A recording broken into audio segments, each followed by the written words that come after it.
In 1963, President John F. Kennedy said he wanted to splinter the CIA into 1,000 pieces.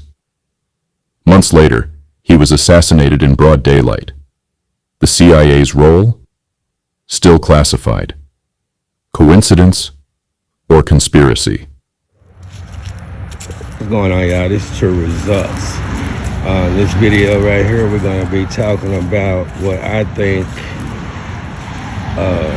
about what happened to JFK, the president in Dallas, Texas.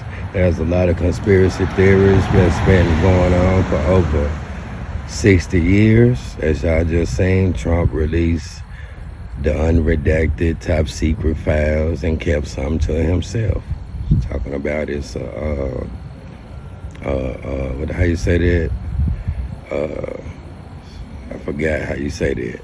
National security problem if he released what they don't want us to see.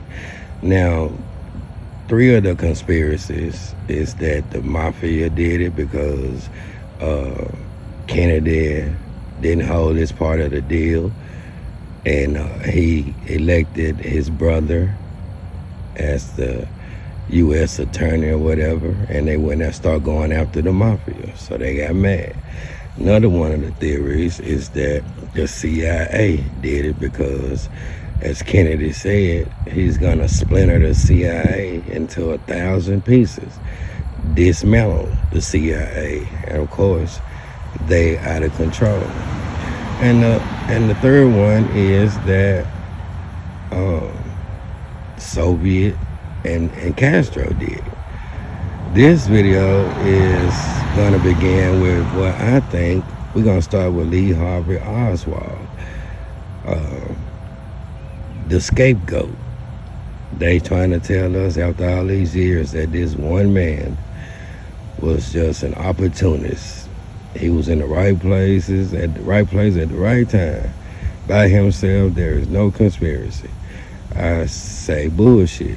And this is just my personal opinion, and everything in this video is to educate my people. Fair Act use is in full effect, right? So we're gonna look at this footage, right? The characters, Lee Harvey Oswald. They say he was a double agent, but where's the proof? Let me say it like this. They've been saying for many, many years that JFK's wife, when he got his brains blew out from the front, as we all have seen, she jumped out the back seat to go in the hood, on the trunk, to get a piece of his brain. That has never been proved. But they also say that he got shot from the back. Now, if you got eyes, you can clearly see if he got shot from the back, then why is she jumping on the hood, the trunk, to go get a piece of his brain? I think she was running. I think that's just another part of the conspiracy. So then Lee Harvey Oswald conveniently strolled down the street in Oak Cliff, shot a police officer. By the way, this police officer eerily resembles Kennedy, like a lookalike. And he went to the movie theater, and that's where they found him at. I smell bullshit, right? And then less than 48 hours later, a well-known mafia associate by the name of Jack Ruby infiltrated all the police at the police station, just conveniently was on location to take out Lee Harvey Oswald. As you're about to see, he clearly said, this shit is bigger than me, and y'all, the world ain't gonna never know. And y'all never know why I did what I did, and ain't no chance at all of y'all finding out why I did what I did and who made me do it. And he was another scapegoat. So we're gonna start with Lee Harvey Oswald, and I want y'all to see, right? 48 hours, scapegoat gets taken out by another scapegoat. And just remember, the CIA was about to be dismantled. They was out of control. President Kennedy came in as the youngest president, and all them old advisors, they wanted to have a war. And if y'all know anything about the Bay of Pigs, they wanted to take out Castro, Fidel Castro, because they was big on that word communism. And the CIA was just taking people out by themselves. And JFK said, well, when I get elected for my second term, then I'm gonna break the CIA up, the FBI and everything. And how convenient that before he can do that, they took him out. So where's the conspiracy when 1 + 1 = 2? Let's get into it, y'all. Just pay attention. True. On John F. Kennedy's assassination, President Trump ordered thousands of pages of documents to be declassified and made available to the public after more than 60 years. Our senior national correspondent Terry Moran has the story. Terry, good morning. Good morning, Whit. Who killed JFK? That question has haunted this country for more than 60 years, and polls show most Americans don't accept the official version. This new trove of documents, so far, is unlikely to change many minds. This morning, more than 60 years after President John F. Kennedy's assassination, more than 63,000 pages of unredacted files, long held secret, are now public. The highly anticipated document drop did not reveal any bombshells, but there are some new details about the CIA and how it operated around the time of Kennedy's death. This is a pretty big deal for many who harbored the notion that there was a greater conspiracy at work. Now they'll be able to see exactly what the government had. One of the files, known as the Schlesinger Memo, revealed that some of President Kennedy's closest associates did not trust the CIA and were skeptical of its motives. Another file pulled back the curtain on some CIA operations. The organization was tapping Soviet and Cuban telephones at their diplomatic facilities in Mexico City, locations Lee Harvey Oswald visited in the months before the assassination. This latest JFK document drop, a promise from President Trump, who signed an executive order to have the records released without redactions. And everything will be revealed. While the initial investigation of the assassination determined 24-year-old Lee Harvey Oswald acted alone in killing Kennedy, and subsequent investigations confirmed that, all that hasn't stopped decades of conspiracy theories. Why was Kennedy killed? Who benefited? Who has the power to cover it up? I think that it will be frustrating to those who believe that there was a greater conspiracy. There are still a lot of questions, but there has been no theory that gives credibility to the notion that there was a greater conspiracy at work. A few documents related to Robert F. Kennedy and to Martin Luther King Jr. were also released, including some related to their assassinations. But so far there were no new information that changes established conclusions either. Guys? So nothing to further any of this. Absolute panic here in the basement of Dallas Police Headquarters. Detectives have their guns drawn. Oswald has been shot. Oswald, this is a timeline. TRURESULTS is not going to read every single thing, but while I scroll down a little slowly for those who might want to pause and get the whole timeline of Lee Harvey Oswald from birth, and all the complicated things that happened in his life, which may have made him the perfect scapegoat or the lone assassin. As I continue scrolling, one thing I have learned is that he went to Russia and tried to revoke his citizenship, or however you say that. Yeah, he like, I don't want nothing to do with America. I want to be from here. All right, so I don't think he accomplished that. So when they turned him down for that, he cut his wrist, tried to commit suicide, as y'all gonna see. He went through now y'all gonna read all that. I'm trying to think of the important things. Oh, he had a high security clearance and his stint in the military or the Marine Corps. Yeah, he had top secret, however you say that, clearance. He had top secret clearance for his job, which makes a lot for what he was doing, which made him put him in a position to have a lot of information, secrets that he can give to Russia. So a lot of people, make a long story short, some people have speculated that he might have been a double agent, some James Bond shit. But we continue. We're trying to get to 1963.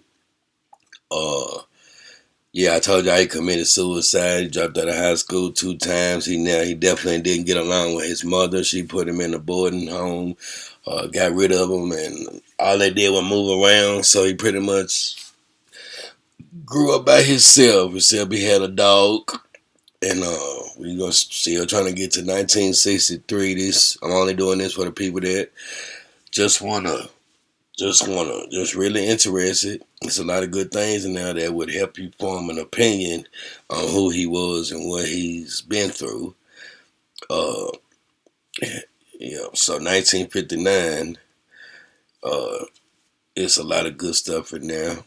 He got married. He met his boo thing. In 1959, he meets an elderly American, right here, who was suspicious of him. Like I said, there's a lot of people speculated that he's been working for the CIA the whole time as an agent, and he was the fall guy, the scapegoat, the patsy that was used in the assassination of JFK. All right.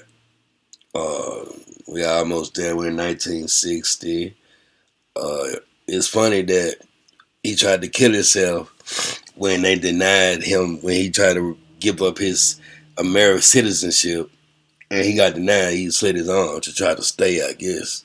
Then he found out he wanted to go back to America. And what's interesting in that is that with all the information and the fact that he went to the KGB in Russia, which is the Soviet Union, I believe, that was per side means enemies. This is during the Cold War, I believe, and Russia had nuclear weapons that they was posting up in Cuba, and just because he had pertinent information that he can give to them, it's funny how the U.S. let him back in the United States with all of that SHIT. And the feds, FBI interviewed him 2 times. They even gave his ass a loan when he got back. Like, who does that? There's something spooky about that. 1961, we almost there, and that's when I'm going to start at, so I'm going to scroll a little bit faster so we can get to the nitty gritty. 1962. Yep, he has a baby. He brought his Russian wife here, to America. She stayed with some friends. He stayed at the YMCA until he got an apartment. He go to FBI interviews him for a second time. This is August 1962. Right, we almost there. He bought him a .38 pistol and a rifle. Got him a P.O. box in his name, and he bought him 2 guns, so .38 and a rifle. Here we go, 1962 November, Thanksgiving. Boom. He paid his loan now. He orders a .38, like I said. She takes the infamous photograph of him in the backyard with the rifle, allegedly that shot JFK.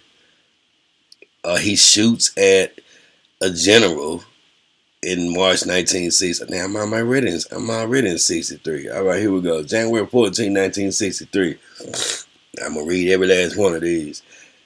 Lee Harvey Oswald enrolls in a typing course at Crozier Technical School. January 25th, he makes the final 2 payments on the State Department loan. January 28th, I don't know why they got 1962. He orders a .38 caliber Smith & Wesson revolver by mail. February 13th, the Oswalds attend a dinner party at the home of Demorinshits, Russian. The Oswalds attend a dinner party at the home of Everett Glover, where they meet Ruth Payne. March 2nd, 1963, the Oswald moved to 214 West Neely Street. March the 9th, 210. He takes photographs of the home of General Edwin Walker, a right-wing activist.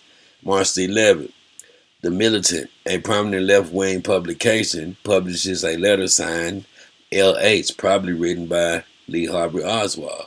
March the 12th, Ruth Payne visits Marina, his wife, at the new apartment. Also that day, Lee Harvey Oswald orders a rifle from Klein's Sporting Goods in Chicago. That's March. March the 20th, the rifle and the revolver are shipped. March the 25th, he picks up the weapons. March 31st, Marina takes the infamous backyard photos of him with the rifle. April the 1st, he is fired by Jagger Shields Stovall. April the 2nd, the Oswalds attend a dinner party at the home of Ruth and Michael Payne, where General Walker is mentioned. April the 6th, his last day at Jagger Shields Stovall. April the 10th, Lee Harvey Oswald, according to evidence discovered later, fires a single shot at General Walker, which misses him. April the 12th, he files for unemployment benefits. April the 14th, he retrieves the rifle which he had hidden near the shooting site. April the 17th, he decides to move to New Orleans. April the 24th, Ruth drives him to the bus station where he leaves for New Orleans. April the 25th, he moves in with his aunt Lillian Moret. April 26th, he visits the employment office in New Orleans. April 28th, he makes an effort to contact relatives on his father's side. April 29th, he files an appeal concerning his unemployment benefits. May the 9th, with the help of Myrtle Evans, he finds work at the Riley Coffee Company. He also finds an apartment.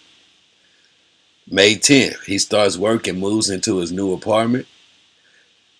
May 11th, Ruth, Marina, and June arrive at the apartment. Ruth stays on to visit.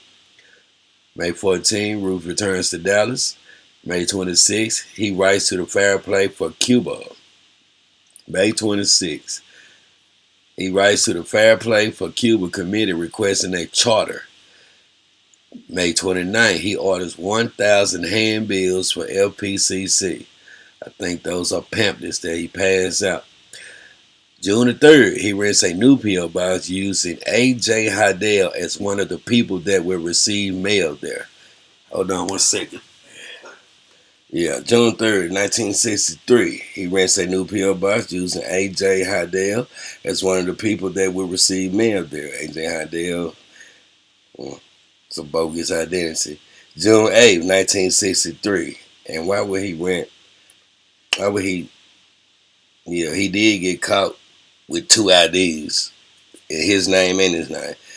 June 8, 1963, Marina, his wife, is rejected for treatment at the New Orleans Charity Hospital, infuriating, pissing off Lee Harvey Oswald. June 16, he distributes the LPCC literature at the Dumaine Street Wharf where the USS Wasp is docked. June 24, 1963, he applies for a new passport. July 6, he is invited by his cousin Eugene to speak to a group of students at the Jesuit House of Studies in Mobile, Alabama, where Eugene is studying to be a priest. July 11, Ruth invites Marina to live with her separately from Lee Harvey Oswald. July 19, he is fired from the Riley Coffee Company. July 22nd, he files a claim for unemployment benefits. July 25th, he requests a review of his undesirable discharge. Is denied. July 27th, he speaks to the group, a Jesuit group, for 30 minutes on the subject of contemporary Russia and the practice of communism. Red flags. August the 5th, he offers to help anti-Castro Cuban Carlos Brunguer in his struggle against Castro. He offers to help anti-Castro Cuban Carlos Brunguer in his struggle against Castro. Damn. August the 6th, he leaves his Marine Corps manual at Brunguer's store. August the 9th, Brunguer confronts him when he sees him distributing FPCC literature on Canal Street. A scuffle ensues, and the two are arrested. He spends the night in jail. August the 10th, he is interviewed by John Quigley of the FBI at his own request. A friend of the murderers bails him out in the afternoon. He is interviewed by, so this is third, okay. A friend of the murderer bails him out late in the afternoon. August the 12th, he pleads guilty to the charge of disturbing the peace and is fined $10. August 17th, Bill Stuckey from radio station WDSU visits him and asks him to appear on the program Latin Listening Post. He arrived at the station at 5 p.m. and taped a 37-minute segment, which was cut to 4.5 minutes and broadcast at 7:30 that evening. August the 19th, he accepts Stuckey's offer to debate Bringer on a live radio program. August the 21st, he debates Bringer and Ed Butler, a director of a right-wing group, on a program Conversation Carte Blanche, which runs from 6:05 to 6:30. September 17th, he obtains a tourist card good for one visit to Mexico City from the Mexican consulate in New Orleans. Y'all know what's in Mexico City. September 20th, Ruth visits the Oswalds, and it is decided that Marina will return to Irving with Ruth for the birth of the baby. September 23rd, Ruth and Marina leave for Irving. September 24th, Eric Rogers, a neighbor, sees Lee Harvey Oswald running to catch a bus. September 24th, that is. September 25th, he collects his unemployment check of $33. Later, he catches a bus bound for Houston. Late that night, he places a phone call to Horace Twifford, an official of the Texas Socialist Labor Party. Mexico City, September 26, 1963. He back in Mexico the next day. Early in the morning, he boards a bus for Laredo, Texas. He crosses the border into Mexico in the early afternoon. 2:15 p.m. in Nuevo Laredo. He boards a bus from Mexico City. September 27, 1963. He arrives in Mexico City. 11 a.m. He registers at the Hotel de Comercio, where he will stay for the duration of his visit. 11:30 a.m. He makes his first visit to the Cuban embassy, where he fills out the application for a visa to Cuba. In the afternoon, he returns with passport photographs he had obtained. When he is told that the visa could take up to 4 months and was not possible without a Russian visa as well, he becomes angry. He walks a short distance to the Russian embassy to inquire about a visa to Russia and is put off until the next day. September 28, 1963. He returns to both the Cuban and the Russian embassies with no success. September 29, 1963. He probably attends a bullfight on this day, a Sunday. September 30th. He phones the Russian embassy one last time with no success. Later, he buys a bus ticket from Mexico City to Laredo, Texas. October the 1st, he pays the hotel bill through that day. October the 2nd, 8:30 a.m., he departs on bus number 332 for Texas. 1:35 a.m., he crosses into the U.S. 2:20 p.m., he arrives in Dallas.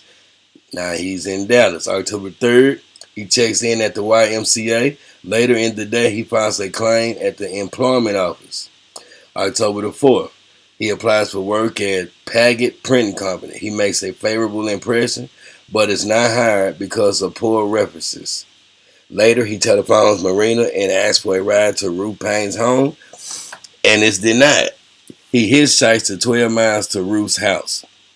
October 7th, Ruth drives him to the bus station and he returns to Dallas to look for work. Later, he obtains a room at 621 Marsalis Street. October the 12th, he advised his landlady that he was leaving for the weekend, and she stated that she didn't want him to return.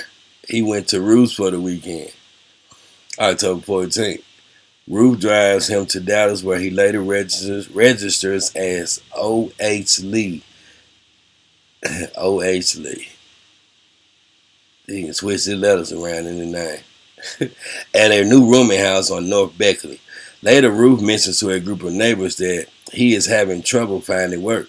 One of the ladies, Lenny Mae Randall, mentioned a possible opening at the Texas School Book Depository. And when he calls the Payne home that evening, Ruth informs him of the opening. The next day, October 15th, he applies at the Texas School Book Depository and he is hired. October 16th, he starts work. October 18th, he receives a ride from Buell Frazier to the Payne's home, where a surprise birthday party is waiting for him. October 20th, Marina gives birth to his daughter Audrey Marina Rachel Oswald. October 23rd, he attends a right-wing rally where General Walker is a speaker, the one he shot at. October 25th, Michael Payne and him attend a meeting of the ACLU. October 29th, FBI agent James Hosty makes inquiries in the Payne's neighborhood regarding Lee Harvey Oswald. They showed FBI. Remember, Kennedy was just like he was going to dismantle the damn CIA. He was going to get rid of the FBI too. November 1st, basically Kennedy had a lot of people there, a lot of enemies, powerful enemies. November 1st, 1963, Hosty interviews Ruth and Marina at the Payne home. Also that day, Lee Harvey rents a new P.O. box and sends letters to the ACLU and American Communist Party. November 2nd, he instructs Marina that if the FBI agent Hosty returns, she should get his plate number. November 3rd, Ruth gives Lee Harvey a driving lesson. November the 5th, the FBI agent Hosty returns for another interview and Marina obtains his plate number. November the 8th, Frazier drops Lee Harvey off at the Payne's home as usual. November the 9th, Ruth takes him to the driver examination station, accompanied by Marina and the children. When they discover it was closed, they spend time in a local 5 and dime store. November 11th, he spent Veterans Day at the Payne home. November 12th, he delivers a note to the FBI building addressed to Hosty, warning him to leave his family alone. November the 15th, Marina advises him not to come the following weekend as Michael Payne would be there to celebrate his daughter's birthday. November 17th, Ruth calls his rooming house at Marina's request to find they don't know him by the name Lee Harvey Oswald. November 19th, the Dallas Times-Herald details the exact route of the presidential motorcade. November 19th, that is. November 21st, he breaks routine by having breakfast at the Dobbs House restaurant. Later, he arrives at the Payne home without calling first.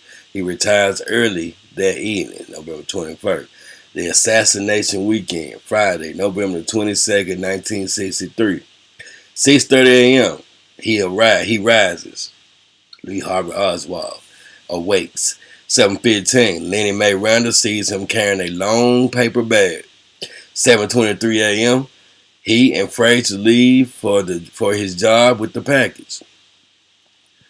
7:50 a.m., approximately, at his job, the Texas School Book Depository, he enters with the package. 9:45 a.m., he is seen looking out towards the motorcade route by Junior Jarman. 11:40 a.m., he is seen on the 6th floor near the windows. 11:45 a.m., he remains on the 6th floor while the others descend by elevator to the 2nd floor for lunch. 11:45 a.m. 11:55 a.m. approximately, he assembles the rifle and creates the sniper's nest, presumably. 12:18 p.m. Howard Brenner arrives near the Texas School Book Depository to watch the motorcade and shortly after sees a man in a 6th floor window. 12:30. Lee Harvey Oswald assassinates President John F. Kennedy. 12:30. 1:30 p.m. He is confronted in the lunchroom by Patrolman Marion Baker. The superintendent of the building, Roy Truly, vouches for him and he is released, meaning that he worked there. So 12:33, he leaves his job by the front door, presumably. 12:40, he boards a bus to make his escape. 12:44, how you gonna leave work? Okay, I guess. Whatever. I guess they put everybody out the building. So I guess everybody out. 12:40, boards a bus to make his escape. 12:44, leaves the bus when it becomes bogged down in traffic. 12:48, he hails a cab and asks to be taken to 500 North Beckley. 12:54, he exits the cab in the 700 block of Beckley. 1 o'clock, arrives on foot at his rooming house where he retrieves his pistol. 1:03, leaves the rooming house.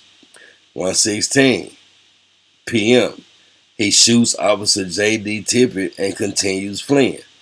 1:22, police broadcast a description of the suspect in the Tippett murder, the police. 1:40 p.m., he enters the Texas Theater. 1:50 p.m., after a struggle with police, he is captured. 2 p.m., he arrives at Dallas Police Headquarters. 2:30 p.m., he is first questioned by Dallas Police. 4:05 p.m., he is taken to the basement for the first lineup. 4:20 p.m., he is returned upstairs for further questioning in Captain Frizz's office. 6:20, he is taken for the second lineup. 6:35, he is returned upstairs for questioning.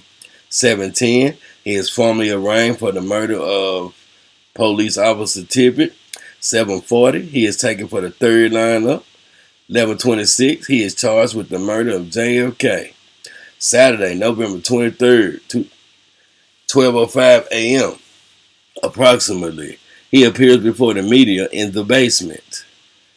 12:20 a.m., he is returned to his cell. 1:30 a.m., he is formally arraigned for the murder of JFK.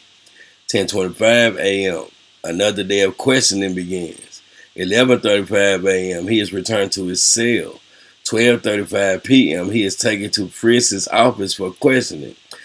1:10 p.m., Marina and Marguerite visit him. That's his wife and his mama. 1:40 p.m., he tries unsuccessfully to contact attorney John App. 2:15 p.m., he appears in another lineup. 2:45 p.m., fingernail scrapings and hair samples are obtained from him with his permission. 3:30 p.m., Robert visits him, his brother.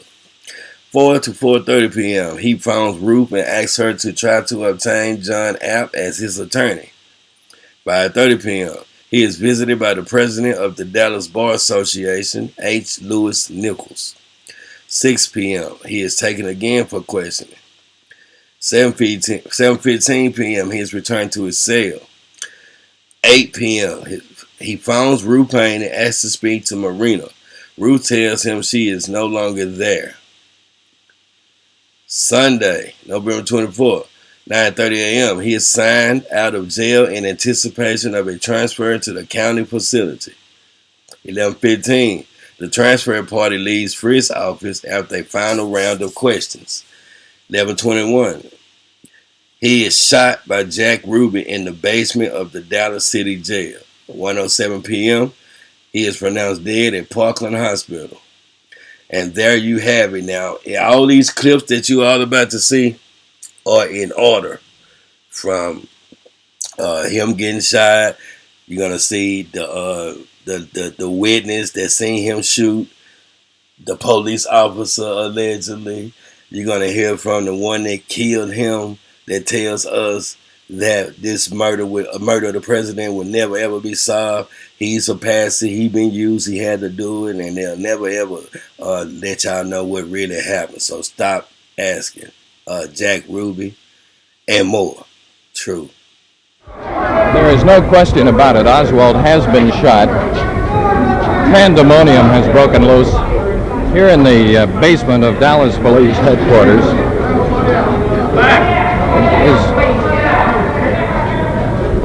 Now, what's absolutely positive, but there has been a gunshot.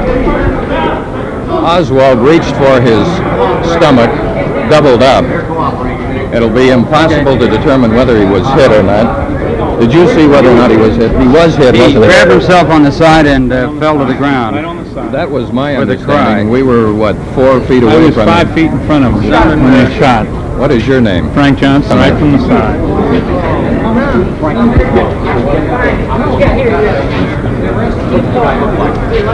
Lee Oswald obviously has been shot. The witnesses around us here seem to confirm that. It happened so fast and with such suddenness that you can understand it is virtually impossible to determine the direction from which the bullet came, although police obviously in a rather excited state are attempting to determine where the shot came from. Captain.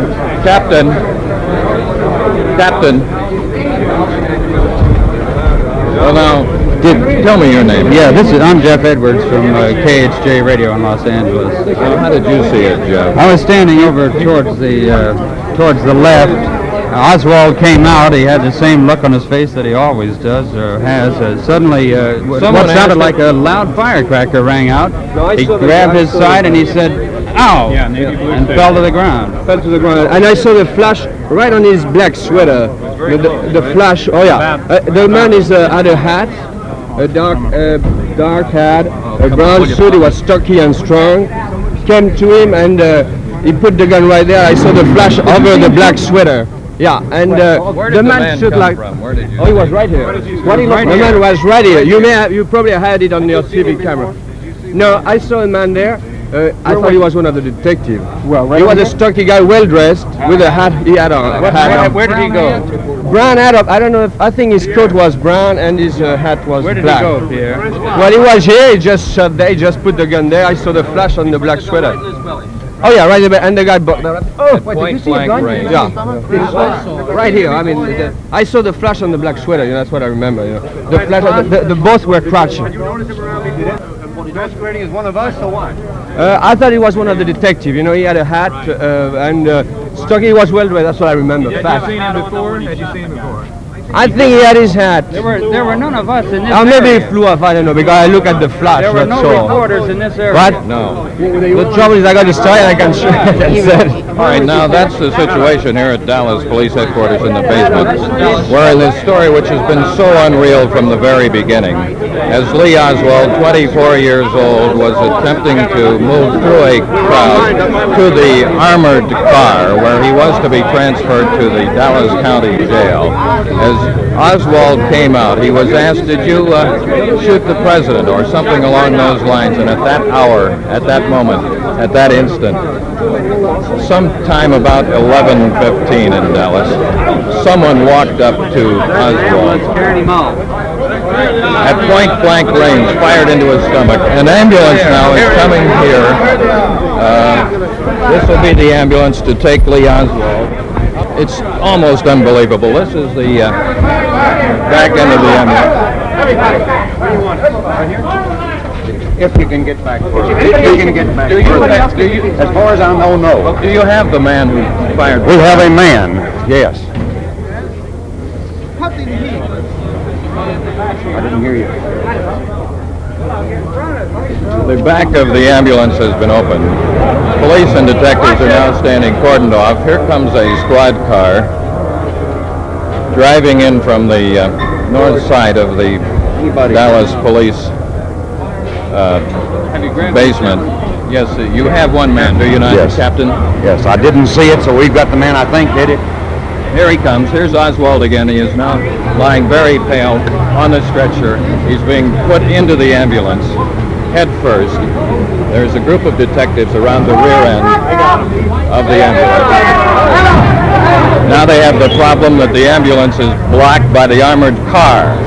Out on Commerce Street, the armored car, which was to take Lee Oswald to Dallas County Jail, now is blocking the exit of the ambulance, which is to take him to a hospital. Captain, where will he be taken? Captain, we do have a man in custody. They believe he is the man who walked up to Lee Oswald at point-blank range and fired a revolver into his stomach. Oswald grabbed at his midsection, fell to the floor. Now you can see the pandemonium that once again has broken loose. We got a man that I believe I didn't believe. He's known locally? What's his name? That was a captain of the Dallas police saying the man that they are holding is known locally, a man wearing a black hat. Is he hurt at all? Who is he? Has someone else been wounded, do you know? What do you look like? You see him, Captain? Captain, what is it? He's known locally. They have his gun in there. According to Captain C.O. Arnett. Come on, we gotta get him here. Captain, with the identification, your breath identification, if you want to come through the doors, you may. Okay. Okay, sir. Captain Arnett. Chief Stevenson. Chief Stevenson, what can you tell us? This is live. I can't tell you anything as yet. You were present here, I believe, when it occurred. Too close. Yes. I have no further information other than that the man is in custody that did the shooting, and we are starting our work on this angle, of course. Can you tell us the nature of the wound that Oswald received? I cannot. I was several feet removed when it happened. I don't know where he was hit as yet. He is en route to the hospital. Did you see the man pulling a gun? No, sir, I did not. Tell these fellas to let us out of here. They won't let us out. We tell them you said to let us out, and they won't let us out. I will see about that in just 1 minute. Sorry. Chief, would you tell us as nearly as you can the sequence of events as it happened? Oswald was being brought out. Yes. You would excuse me a minute. Let me clean this out. I'll be glad to talk with you as soon as I can get to you. Appreciate that. You can well understand that the situation now is this. One man is in custody. Oswald has been wounded and is en route to Parkland Hospital, where President Kennedy died.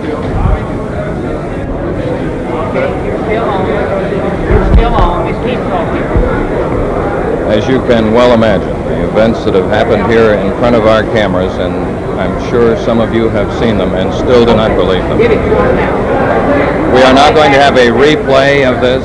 All right, now by videotape, you will see again the dramatic events as Lee Oswald was being transferred to an armored car for transportation to Dallas County Jail. Here is that video.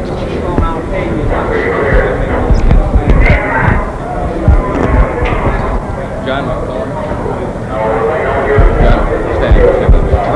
stay with me here a minute. Did you see it? No. Oh.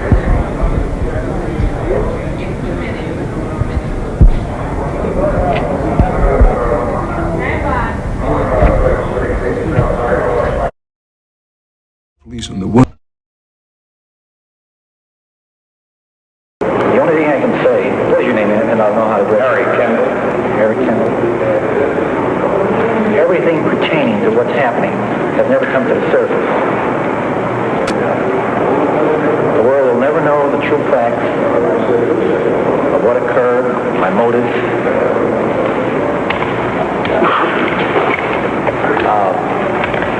In other words, I'm the only person in the background that knows the truth pertaining to everything relating to my circumstances. Do you think it'll ever come out? No, because unfortunately,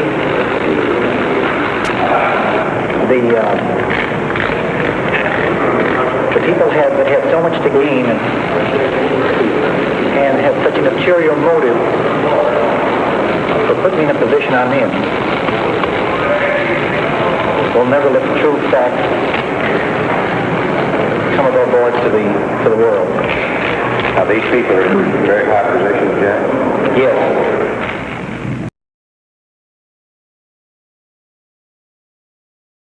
yesterday, Mr. Howard, that there was some connection between Oswald and Ruby, that they had met or knew each other? There is that wild rumor going around. So far as I know and so far as I am concerned, I don't think there's a bit of truth in that. A performer at Mr. Ruby's club said that he thought he saw Oswald there some days ago. I think he was mistaken. This is a memory expert. A person who does that kind of a performance. In what cases have you represented Mr. Ruby in the... Is it true? Have you seen the map the Dallas Morning News says was found by the police? No, I haven't. One more question, Mr. Howard. Is it true that Mr. Ruby may have left certain personal effects like identification and money in his car? Yesterday, the car was found in a parking lot adjacent to police headquarters. He could have. I don't know. Mr. Howard, you say that you have had some support evidence in your defense of Ruby. Have you had any adverse telephone calls or anything such as that? Had one crank call, you know, the kind you get in cases like this. To what effect? Oh, something about the hate group's going to get you or something like that. You expect those things in cases. Mr. Howard, like does he this. realize that what he's done perhaps create a question for the rest of history, whether who killed President Kennedy? Can you explain why during his presence here prior to the shooting, he must have been within close proximity of Oswald, but apparently then never showed any emotional outbursts or never said anything? He was here at times when it is believed that Oswald would have passed him by. He was around a group of people. Did this build up, this emotional? I'm sure it's built up over a period of several days. I'm going to represent him in the manner that I think is for his best interest. Along the sidewalk of 10th Street. This police car was driving very slow down 10th Street. And what happened? Well, the man kept walking, just like I say, with his hands down in his head. I didn't pay him no mind, I didn't care. And this police car kept coming on, and finally he stopped, and the man stopped. And whether the policeman say, come over to the car, talk to him, I don't know, but he went.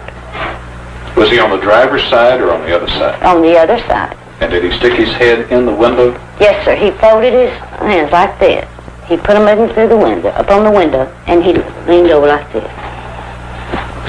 What do you remember about this man? Was he a big man or a small man? Or what? No, he wasn't a very big man.